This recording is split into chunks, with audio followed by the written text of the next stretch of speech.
अभी जो कर्नाटक में हो रहा है वो ज्ञान का मसला नहीं है, ज्ञान मंदिर में धर्म का मसला घुस गया। तो अगर आप हिजाब पहन के जाते हैं तो टीचर को कैसे मालूम होगा आप समझ रहा है कि नहीं समझ रहा है?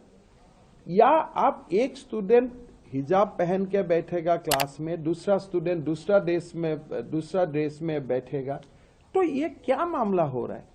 3 साल पहले तो वो कॉलेज में कोई भी नहीं बोला था कि हिजाब पहनना है, अभी तुरंत वो मामला आ गया। तो ये सारा इंडिया यूनियन ऑफ स्टेट्स है। हिजाब का मामला में कोर्ट में केस होता है और सुप्रीम कोर्ट और कर्नाटक हाई कोर्ट दोनों में कांग्रेस का एडवोकेट ही खड़ा होता है हिजाब का फेवर में। तो ये देश को तोड़ने का एक षड्यंत्र है।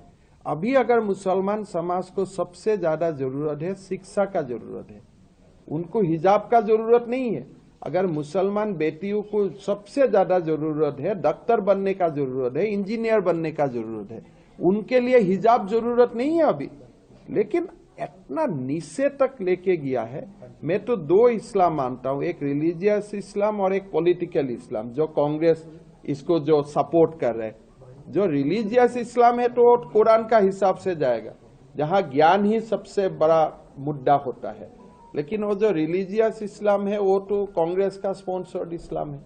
आप मांग करते हैं पूरे देश में हिजाब पर पाबंदी लगनी चाहिए? देखिए, पाबंदी नहीं, कोई हिजाब नहीं पहनता है, पाबंदी क्यों लगाना सही है? लोग तो वहां देखिए शिक्षा संस्थानों में हमारा जो बच्ची जाता है वो तो मैथ्स पढ़ने जाते हैं, विज्ञान पढ़ने जाते हैं। हिजाब तो इशू ही नहीं है। तो इशू कांग्रेस ने बनाया इसको।